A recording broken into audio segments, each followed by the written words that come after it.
right. Good afternoon, everyone.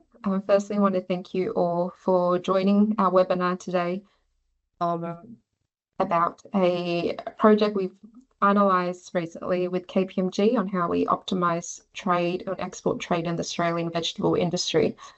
Before we begin, I would like to acknowledge the traditional custodians of the land on which we meet and pay my respects to the elders past and present. So my name is Mimi Doan and I'm the Acting Head of Trade and Market Access at Hort Innovation. It's a pleasure to welcome you to this webinar, where we'll be sharing the key findings from a recently completed project focused on the competitiveness of the Australian vegetable industry. This project was funded using vegetable and onion industry levies. Just some housekeeping. We will have questions and answers at the end of the presentation from KPMG. So if you have any questions during the webinar, please feel free to pop it in the Q&A or the chat. And once we get to that Q&A session, we'll open up for more questions. So before I introduce the KPMG team, I wanted to provide some context about the Australian vegetable exporting industry. As you might be familiar, in the year ending March 25, the Australian vegetable industry exported about 208,000 tonnes of produce globally, valued at approximately 261 million Australian dollars. The key export commodities include carrots, which hold a 27% share of our exports, potatoes, and then onions. As many of you may be aware, that the Australian vegetable industry operates within a highly competitive international market. And to strengthen our position, it's essential to understand both our strengths and the areas where improvement is needed. So this project we are sharing with you today is set out to benchmark the Australian industry against key international competitors with a focus on broader issues that individual growers may find difficult to address on their own. The goal was to identify Australia's comparative advantages and highlight opportunities to lift industry's performance. It was guided by a project reference group comprising of industry exporters, and this work reflects real-world insights and commercial perspectives. So now I'm pleased to hand it over to our delivery partner, KPMG, who delivered this initiative, and they've led the research and analysis, and today we'll present the key findings. Thank you. Over to you. Wonderful. Thanks very much, Mimi, and really good to be here today to present this work to everybody on the call. So thank you very much for joining us over your lunchtime if you're on the East Coast. So my name's Dan Ginger. I'm a director in KPMG's customer and operations practice, but with a real focus on international supply chain and trade development. So I've worked with Hort Innovation and Australian horticulture industries for a number of years now, supporting with that export growth, both in terms of developing strategies as to where to export and grow trade in the future for various commodities, and also supporting with projects such as this, where we look into more of the operational factors and commercial factors that drive success for horticulture categories across the globe and in Asia in particular. I've also got my colleague Harrison on the line today. He's going to be presenting a lot of the insights, and he works very closely with me in the same team across the range of work that we do in horticulture and more broadly across the RDC community and across the Australian agriculture value chains. So we can just move on to the next slide, please, Harry. I'll just run you through a little bit of the project in general and what we did over a number of months, collaborating both with Hort Innovation and a number of exporters and industry association colleagues from the Australian vegetable industry. And we're really happy to obviously be presenting some of the insights from that study to you today. So as Mimi mentioned, this was really around understanding the competitiveness of our vegetable industry in key export markets, and also seeking to understand some learnings about what we can do to grow that competitiveness in some of our key export destinations.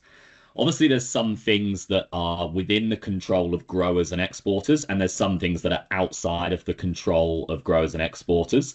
This project focused on the whole suite of factors, including those that we might not necessarily be able to influence at a grower or exporter level, but we still need to understand and able to make more informed decisions about where we seek to trade into and how we seek to trade into those markets. So just to frame that up to really kick us off.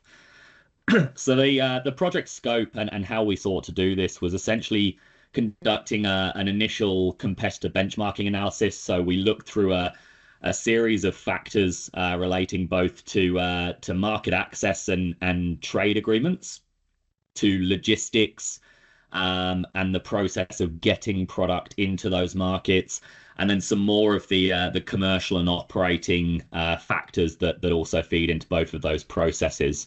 So we selected a number of key export destinations. We looked at Australia's main competitors for vegetable categories in those markets.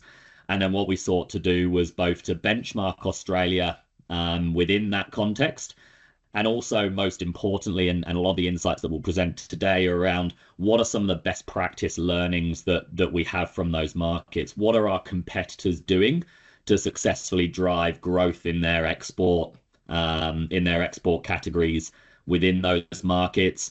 And ultimately, then, what are some of the things that we can potentially seek to go and do within those markets and as an Australian vegetable industry more generally? So we've sought to give insight into those models, understand our competitive positioning, and then give clarity on some of the best practice that we can seek to follow. Obviously, some of the markets that we benchmarked and looked into, our competitors have very different strategies. Sometimes they are volume plays that we're competing against, lower quality produce, but at significant volumes that has that scale of presence in some markets. So we sought to understand our competitive positioning and how we compete in those contexts, right through to other markets and competitors that are more aligned to the Australian comparator, with high quality, potentially lower volume plays into those markets. And obviously the markets themselves then have their nuances. So we sought to achieve that diversity of insights in what we did in this project. So without further ado, I'll pass over to my colleague Harrison, who's going to run through some of the key insights from the project, some of the learnings, and of course, do welcome any questions in the chat box or the Q&A function that we will get to in the last 10 or so minutes of the presentation. Thanks, Harry. Cool. Thanks, Dan. Hi, everyone. So just to start off with, in terms of those Australian key export markets, the way we identify them was we broke them into established markets, being Singapore and the United Arab Emirates, emerging markets of Indonesia and Vietnam, and then two onion-specific markets being Taiwan and Spain. And then we went through and identified some competitors for those. So those include Malaysia, the US, Netherlands, China, New Zealand, and France. So hopefully that just gives a little bit of context as to the countries we're talking about and the ones we looked at. So what you can see here is just an overview of various sort of background pieces of information. Key takeaway from this chart being that the global vegetable trade is very large. As Mimi said, we exported about $261 million, which is a very small portion of that 50+ billion in 2021. From 2017 to 2022, there was about a 3% annual growth in the trade of fresh vegetables, and that's expected to grow by about 6.6% annually from 2025 to 2029.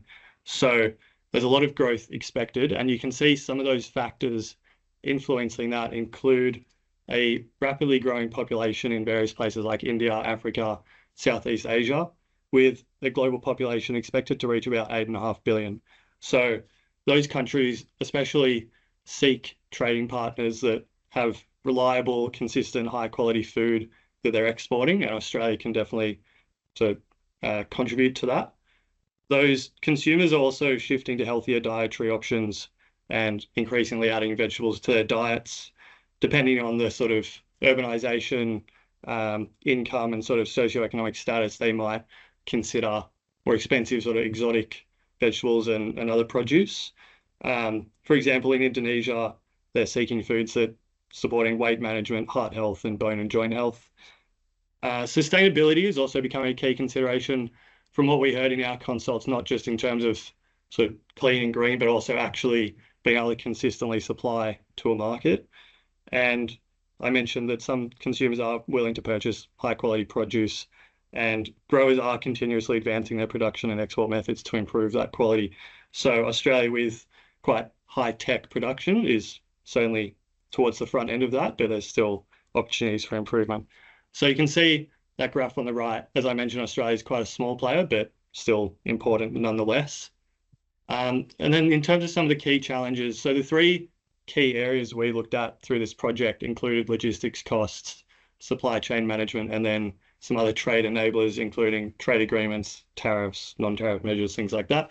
So we know that logistics costs have fluctuated and increased a lot. Some of the examples that we saw during or previously were COVID-19, but there are also impacts in the Panama Canal, conflict in the Red Sea, some other ongoing conflicts like between Russia and Ukraine that are influencing prices. And then some of the perhaps biggest factors for Australia, the supply chain management. You can see the note there about Australian exporters missing sailings because of processing times and time zone differences between the West and East Coast. And then there are some opportunities for greater industry involvement in trade discussion and maintenance of markets with existing access.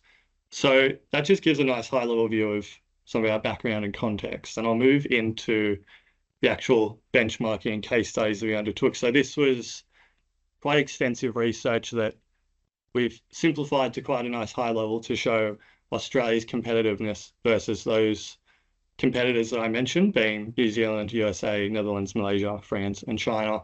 And so if I start with logistics costs, what you can see is that I don't think it's particularly surprising that Australia is on the lower end of that competitiveness, mainly influenced by things like high sea freight costs.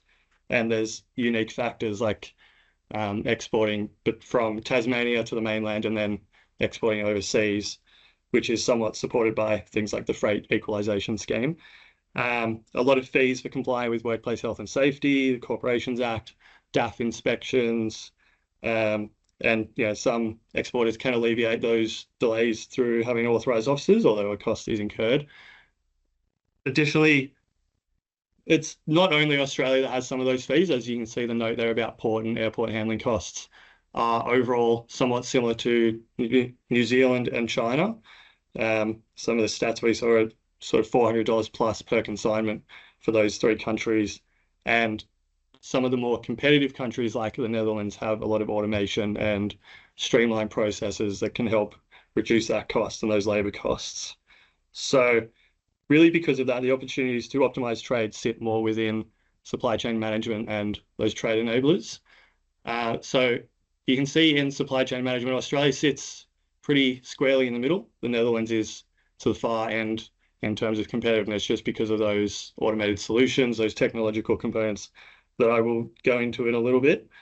But the OECD high income average score for trading across borders was an interesting point where Australia is often more expensive in terms of compliance costs and processes and sort of processing times, whereas some of our competitors in East Asia and Pacific are lower cost, but the time is somewhat comparable.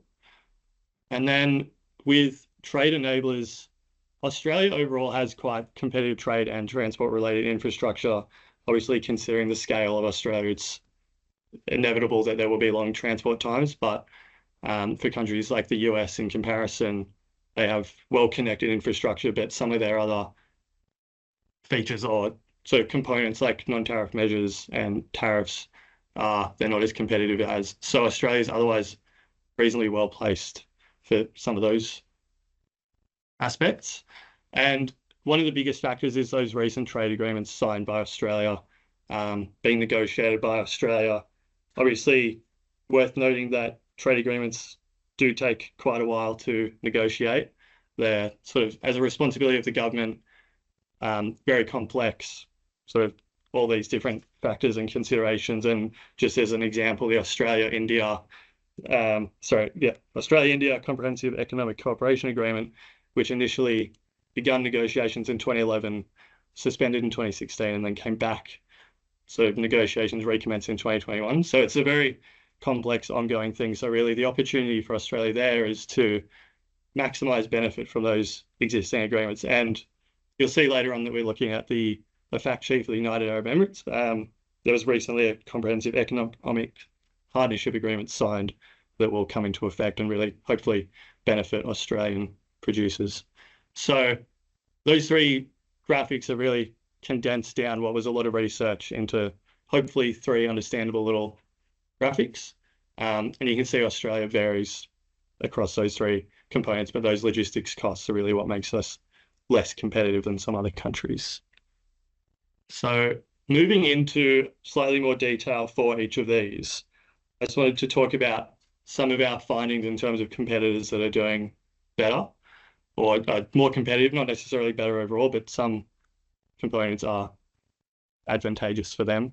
So the USA, for example, demonstrates strong cost competitiveness in packing. We know they've got a lot of streamlined production, vertical integration, economies of scale, and investment in robotics that helps their packaging facilities and has reduced labor costs and minimized material waste, which is one component. Another thing we found, and this was heard a lot in the consultations, was that there are fluctuating levies on transport operators in Australia that can increase costs. So that's where, as any exporter would know, you sign a deal with a consortium that includes multiple components, but those components can increase in cost where you can't necessarily negotiate that. So it's something that businesses would need to be aware of when you're going to export and understanding that that can change. And then one of the strong competitors in the Netherlands, which has developed efficient logistics and port operations through that automation, have enabled them to export at lower price points. For example, they can export onions to Indonesia, which is obviously a much closer market for Australia, but they're doing it at a lower price point than Australia. So hopefully that just gives an idea of where Australia sits and some opportunities that more broadly Australia can look into, not necessarily individual exporters. And you can see some of the other costs there: sea freight, air freight, packaging, handling, and regulatory compliance. So those the logistics costs. I'll move into the supply chain management component, which is about regulatory requirements that can increase costs and fees and audits. And this is really broken into two parts, one being the tracking and traceability aspect. Some of the examples we've seen were that in New Zealand, Lyttelton Port has launched a track and trace feature, which Australia, most ports don't really have that level of detail where you can fully track a consignment through the port, know when it's going to get loaded and unloaded. And some of the discussions we had with people we consulted with were that they will have consignments sit there that then miss sailings, or they just weren't aware of things that were happening. And it speaks to that quote on the right a little bit, where it can be hard for Australia to find windows of opportunity. We don't know what's happening until it happens, and then it's too late. So these windows, not just seasonality, but it could be geopolitical occurrences or floods or whatever in other countries that do provide a window of opportunity for Australia. We're just not fully aware of it until it's too late. And obviously the Netherlands is very reputable for having highly automated, highly efficient ports with fully automated terminals, which is actually what that image on the right is. It's a whole lot of little automated trucks carrying shipments around. And so they've been able to reduce the time and cost per kilometre to reach distant markets, such as Indonesia, by 25 to 35%, with traceability being enhanced for users through those automated vehicles, digitized services, and other port integrated services. So they also have something called a digital twin for the Port of Rotterdam, which is where you can log in and essentially see a digital reconstruction and understand all the weather and wind and port timings and currents. So that gives you a really good idea of what's actually happening at that port. If you compare that to your own experience, I'm sure that would provide a much greater level of detail. And then in a slightly different aspect, the USA, when we were looking at them in the United Arab Emirates, they have really strong relationships with retailers and avenues to market. One of those avenues being Walmart partnering with Carrefour, which is a big retailer and sort of high-end, and allows for that premiumization in that market. So that allows them to benefit from sort of domestic and local knowledge, but also have a really nice consistent supply into the market. which is not always the case for Australian exporters. We've heard instances of sort of difficulty in negotiating, sometimes not getting paid or delayed payments. So those big relationships, and that's something that sort of Austrade and Hort Innovation and AUSVEG would be able to support with.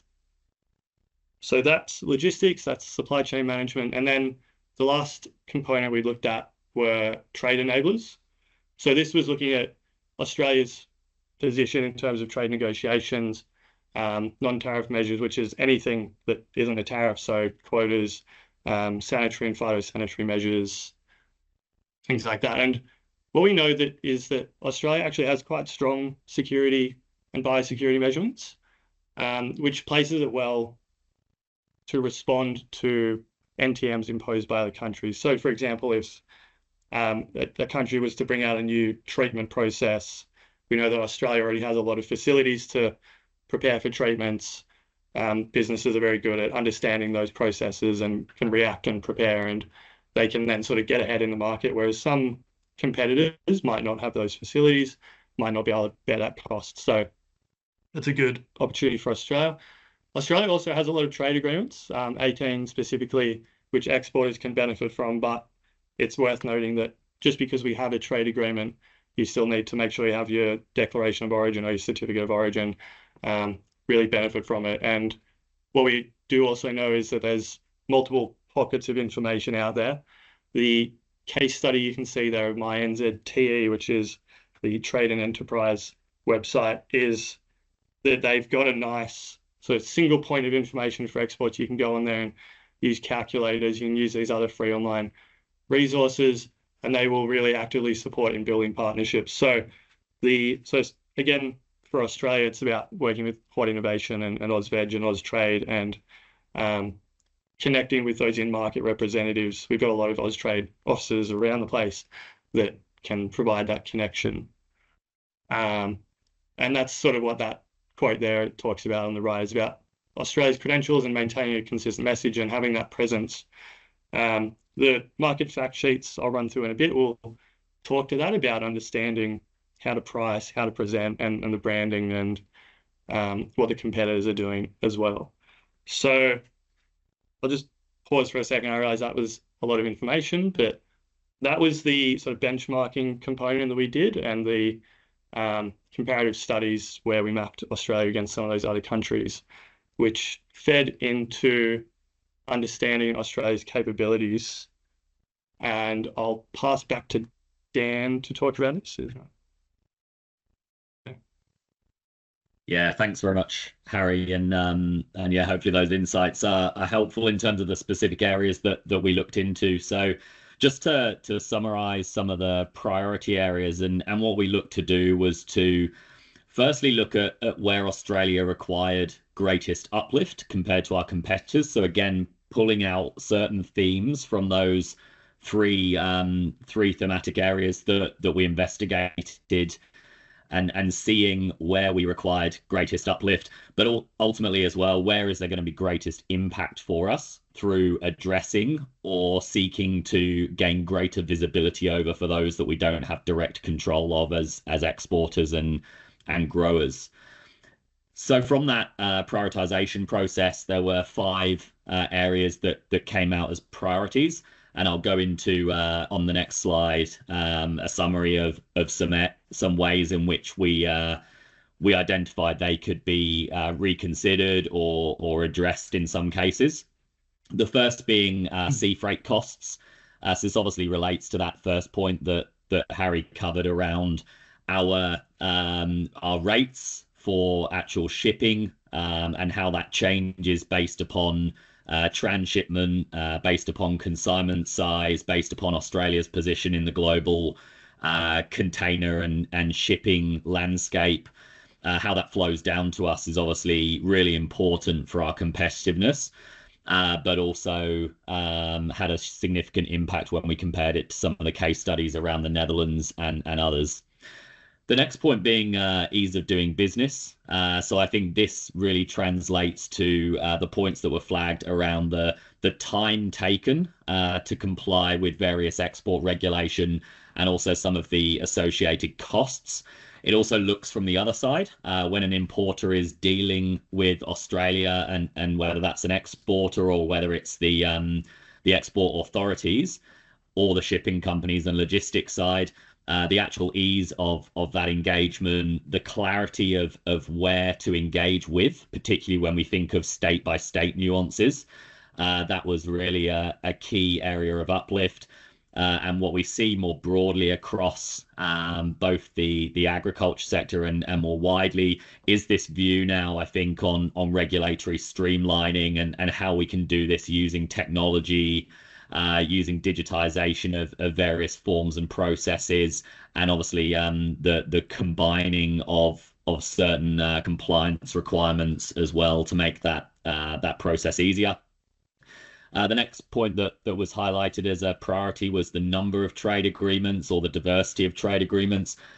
This feeds really into to the overall macro goal in Australian agriculture and the economy as a whole of diversifying our opportunities, creating more market opportunities for our exporters to then take advantage of. I think what we've seen in recent years, following the range of trade agreements that were signed in the mid to late 2010s, it is a renewed effort to pick these agreements back up, both at a bilateral level and some multilateral engagement as well, to actually support our exporters with more competitive trade agreements, and also opening ourselves up to new markets and new consumers that we might be able to compete and provide to. That links very closely to the next priority area, which is obviously around tariffs. Some of our key markets for vegetables and for horticulture more broadly are markets where there have in the past been traditional high tariff measures levied on our exports. That also speaks to some of the quotas and other requirements that sit around that.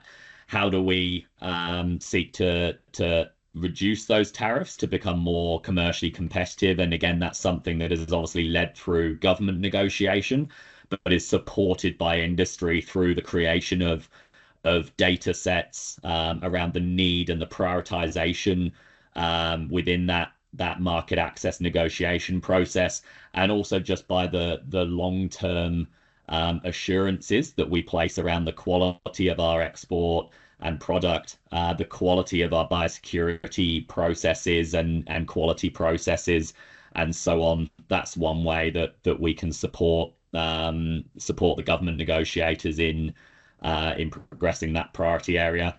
And finally, just flagging the NTMs, non-tariff measures imposed on our exports. And this is an area that is evolving, particularly in the ESG space, and the requirements that certain markets are now placing upon imports into their jurisdictions, both from a process perspective and being able to prove that certain processes have been followed in the production of our vegetables and other key exports, but also in our reporting requirements and being able to prove that compliance and pull that through into the export markets itself. So they were the 5 key priority areas. From that, what we did was form up 2 pillars of recommendations that will help us to potentially address some of those areas going forward.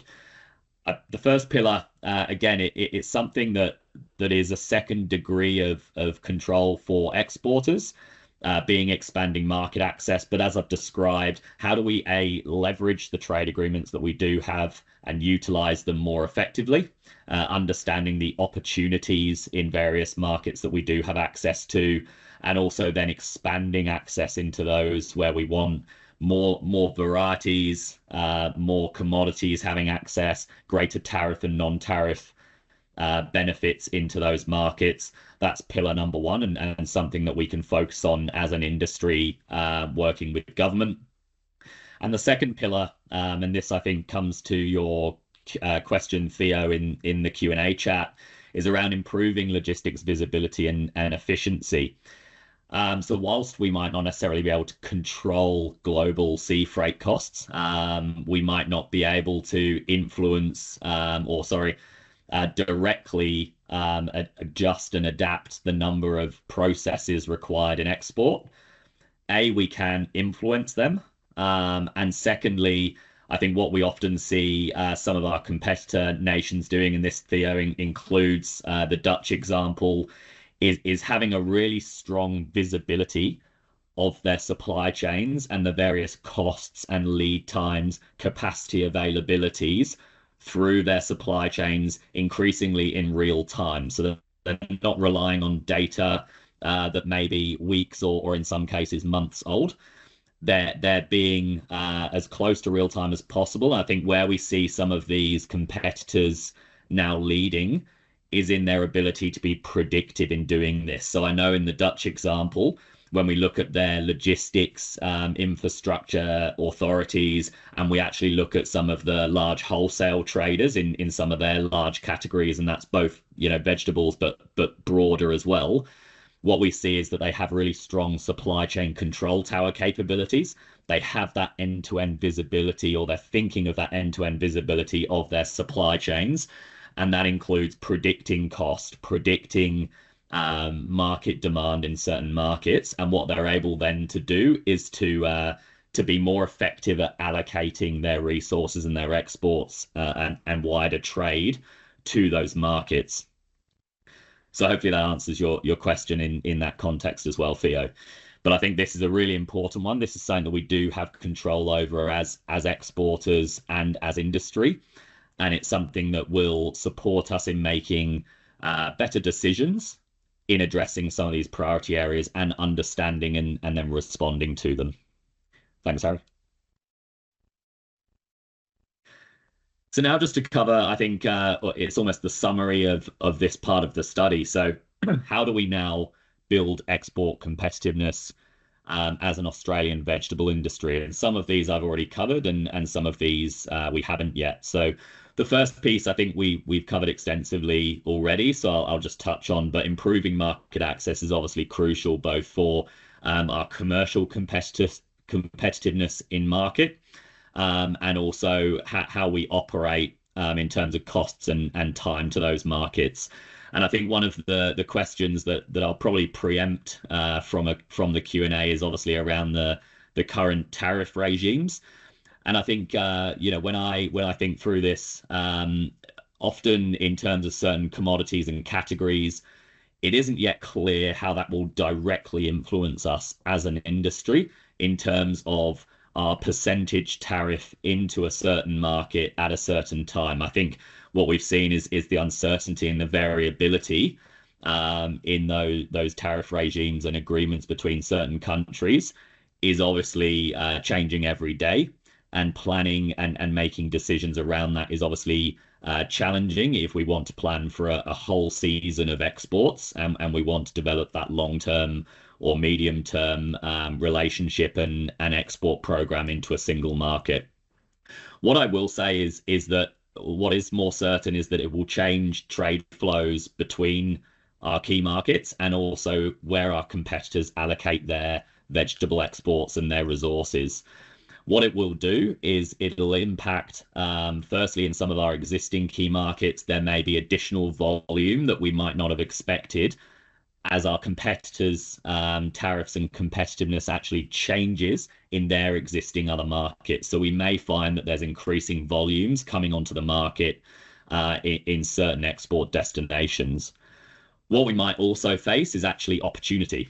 So there may be some cases in which our competitor nations refocus on other markets where suddenly their commercial advantages have increased, and actually that takes volume out of our existing export destinations, or unlocks new export locations that are no longer fulfilled because of those commercial factors, and that creates an opportunity to send volumes into those markets that may be based upon seasonal windows, or may purely be based upon more of that value play and the commercial side. So I think the general message there is around trade flows are likely to reshape.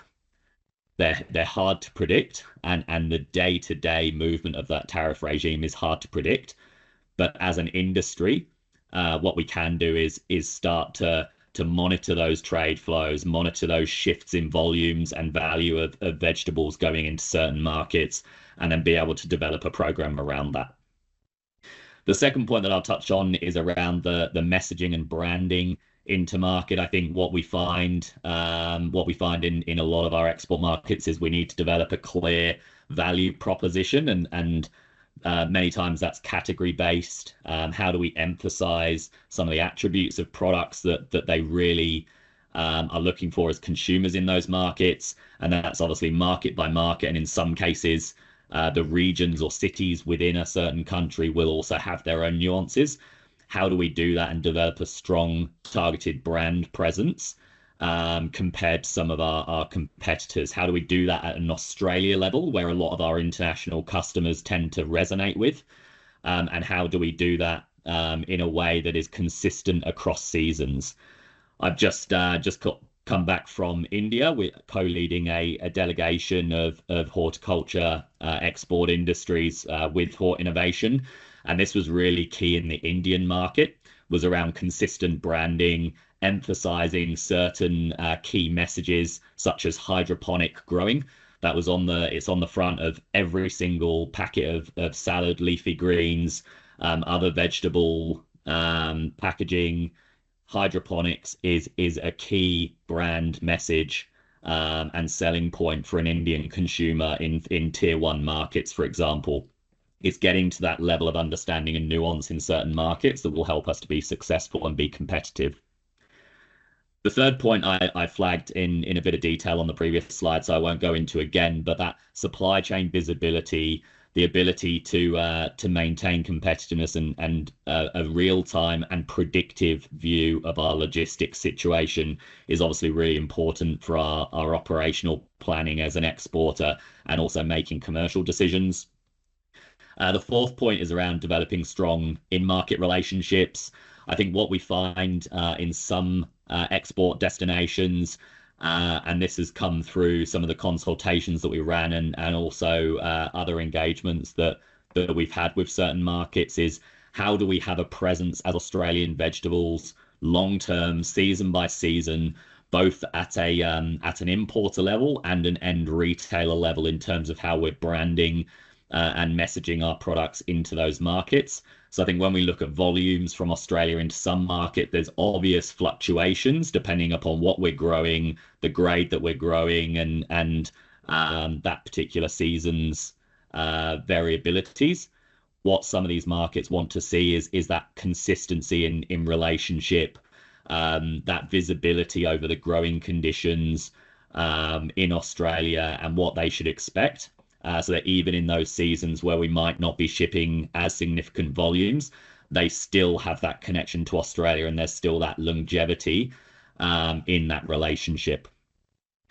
And then finally, this speaks back to the branding and messaging piece, but it's around really targeting specific market segments. So from the outset in my opening remarks, I described how our competitors and the markets that we benchmarked, they all are a different context and situation for Australian vegetable exports, some being that volume play, some being that value play, and obviously different size of markets, different consumer bases. So I think what we need to do is obviously really tailor our strategies to those markets, be selective and targeted in where we're seeking to partner and to export to. And then to align the branding, the supply chain, and the wider commercial messaging around that as well. Thanks, Harry. So just to very quickly summarize, before I hand back to Harry, who's going to run through one of the specific market fact sheets for us. The benchmarking study, this looked at various competitors in some of our key export destinations. We've spoken about logistics and labour costs being challenging when we look at Australian competitiveness. We've looked at how we can optimise some of those processes around export documentation and compliance, particularly in the context of changing tariffs, emerging NTMs and other requirements. We've spoken about tracking and traceability. How can we protect consignments, but also increase confidence in market? And that also speaks to the supply chain visibility piece. And then how do we engage with representatives in country, with Austrade, with trusted importers, to actually maximize and utilize the trade agreements and market access that we do currently have into some of our key destinations. We've spoken about the 2 pillars of recommendations that we outlined in response to this, noting the various degrees of control that we have as Australian industry and Australian exporters. And we produced 6 different export market fact sheets to contextualize some of this information and provide specific guidance around competitiveness in those contexts and jurisdictions. So I'll pass back to Harry now, who's going to cover one of the fact sheets for us and just give that practical example. And then what we'll do is we'll open up for the last 10 minutes or so into a wider Q&A for any further questions. Thank you. Cool. Thank you, Dan. So as Dan mentioned, there's really 2 sort of parts to this whole thing, where we did a lot of research with the intention of providing a report that can help drive some of this progress, with support of government and obviously led by Hort Innovation and AUSVEG and others. And then the second part of these 6 fact sheets, which are intended to be a high-level view for exporters looking to get into a market, looking to sort of access information. I can see Mimi's just put the link in the chat. Thank you. So if you're not present, if you're interested in a market, then hopefully this provides a nice rounded view of how to access it and what's available and how to approach it. So we looked at these export markets, looking to understand the market itself, which you can see is the operating environment, and then a number of other components like the preferences and pricing, the regulatory requirements, and then you'll see in the fact sheet themselves there's some logistics costs. Noting that that research was done earlier this year, so those obviously fluctuate and vary, but they give you a sort of high-level view of what it can be. And then the opportunities on the right that we've identified, the ones on the screen are very simplified, but you can see in the fact sheets, it's a full page of information. So we chose to just present the United Arab Emirates today because obviously there's the upcoming, they've signed the trade agreement. It just needs to come into effect, but there will be some good improvements on tariff reductions. And probably one point to note is that they've added parts about sustainable agriculture, and obviously Australia is a very sustainably producing country. It's a good opportunity to connect with those UAE consumers and industries to sort of present that and support with that and market that. So just looking at the sort of operating environment in the UAE, currently it's India, Australia, the USA, Canada, and China as the largest exporters of vegetables to the UAE, and they import about 90% of their food from other sources. So there's obviously a lot of competition. Consumers generally prefer to buy food online and from hyper and supermarkets. So if you're looking at sort of channels to consumers, those are 2 big ones to consider. The UAE more broadly is aiming to have about 50% of food produced domestically. Currently, they're not at that at all. So there's an increased expectation of domestic competition. But as you can see, some of the other notes there are about affluent consumers. There's generally a willingness to pay, obviously a lot of tourism and travelers going through there. So an interest in sort of exotic or even like expats looking for Australian food is still an important market there. And carrots and onions are generally Australia's key exports, obviously produced year round, but most competitive from January to June.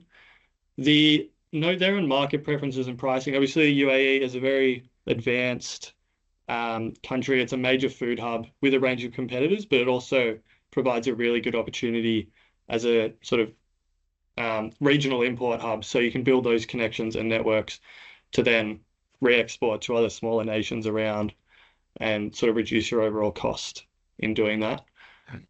I mentioned premiumization. Obviously, lower cost is not as suitable because there are smaller countries exporting there for lower cost, and Australia's sort of higher cost production, clean and green, and those credentials are still very important. So there are some other regulatory requirements to consider. So all food products must be clearly labelled. noting allergens, nutritional values, and whether they are halal or organic. And all labels must contain Arabic, which is a bit of a unique one. Currently, vegetables require a phytosanitary certificate and declaration that they're free from redback spiders and fall armyworm. For anyone that's not aware of the MyCore page, which is the manual of importing country requirements, there's more information on there, and there's a link to a lot of these useful sources at the bottom of each page. You can see a lot of references on this one. So the Comprehensive Economic Partnership Agreement that was signed in 2024 will remove tariffs for 99% of exports with additional mechanisms to resolve non-tariff measures. So really the opportunity is to utilize that, but also to understand that it's not just, if you're exporting now, it's not just the tariffs aren't just going to disappear. It's about engaging with the right networks and sort of government officials and making sure you have your documentation and your certificate of origin and things like that to reduce those costs. So really, as Dan mentioned before, those in-market networks are probably one of the most important components, whether that's an importer, distributor, clearing agent, things like that, and Austrade representatives in the country. So that's just a simplified view. As I said, there's a lot more information on each page available, and all those sources, and Austrade and Hort Innovation and AUSVEG as well. So that brings us to the end of the information that as part of this webinar. Obviously more than happy to take questions and discuss any other additional points, or if Dan or Mimi had any other thoughts they'd like to share. Okay. Thanks, Dan and Harry. I think there are a few questions that we might be able to have time to. I just want to preface again, it was a very detailed study, which is really hard to provide an overview in 1 hour. So there's a lot of nuances and details that surround where we sit in terms of our competitive advantage, and then what we can do about it. So it's a very, very good information, and thank you for your time as well. I think Theo had a follow-up question around what can they learn on how they can Australia can evolve in its digital adoption, some cost advantages, and catch up to our competitors. Is there any insights from the study which stand out to you? Yeah, I think it comes back to the control tower approach that I described previously, and Theo, there is hopefully some information in those fact sheets that have been linked in the chat as well, in terms of just broader learnings that you flagged around learning from our research. I think it's around that supply chain planning piece, when we think about how we learn from some of these competitors in terms of the supply chain management and the logistics costs elements. I think in terms of standing that up, it's either by some of the major consolidators like wholesalers in those markets who actually operate those functions, because a lot of the trade and throughput comes through those facilities and those businesses, or it's through an industry agency or representative body that has done that. When we think of kind of consolidating exports or import industries. So what that involves, I think, is around firstly targeting the data sources that are required to develop that visibility and to be able to make those decisions. So I think a lot of the information that we've covered in this study are relevant data sources and areas to be able to achieve that. It's around the logistics costs and capacity.